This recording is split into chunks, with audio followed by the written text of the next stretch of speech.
What's nice about South Dakota, it's still small enough that you know so many people around. Because in South Dakota, when you're walking down the street, odds are pretty good you're going to run into someone you know. People are still civil to each other, they're friendly to each other, they're kind to each other in this state. And that's a quality I think is so wonderful that we find in South Dakota, and you don't find that in larger areas. When we moved to Pierre, too, the community was so welcoming. And you see them today and they go, "Oh, hi, remember me?" And yeah, it's great to see. Economically, if you talk to businesses, I think childcare is certainly a big challenge in South Dakota. On another front, as governor, I've learned near the end of my terms the problem we have with surface water quality in South Dakota. Our lakes and our rivers are not getting better in most cases. In some cases they are, but they're mostly getting worse in terms of water quality. So that's a challenge. That's why I think the South Dakota Community Foundation is such a great organization, because whatever a donor is interested in addressing, the South Dakota Community Foundation can be a conduit to addressing that need.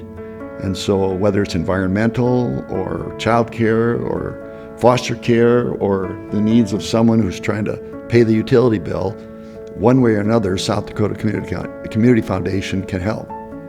If I wanted to give money to such and such, how would I do it? Just take money and give it to the South Dakota Community Foundation, and then you and your spouse decide what you want to do with the money or who you want to help with the money. And then others can add to that as well. In our case, we looked at our house and the 7 acres that surround it out in the country. We had it appraised, and then we deeded it to the South Dakota Community Foundation for the benefit of Children's Home and the Fairy Godmothers Fund here, reserving a life estate, meaning we live there for the rest of our joint lives. So if I die, then Linda continues to live there till her death, or vice versa. Or if down the road we ever wanted to move off and sell it, we just get together with the Community Foundation, we'd sell it jointly and split the proceeds based upon our life expectancy. If we were quite old, then we get a little bit of it. If we're still the young, vibrant couple that we are today, then we get a little bit more. But it's just a great way to make a nice charitable gift irrevocably, but get a pretty healthy charitable deduction today.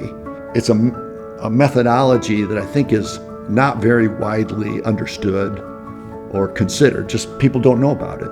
If you set up a fund at the South Dakota Community Foundation, it becomes so much simpler. As an organization has so many versatile ways that an individual or family can meet their philanthropic goals. Always very impressed by the South Dakota Community Foundation. It's the best run nonprofit that I've ever seen. Philanthropy to me means giving and giving back, because we have everything we need right now. And if we can help others, that's our obligation to do it.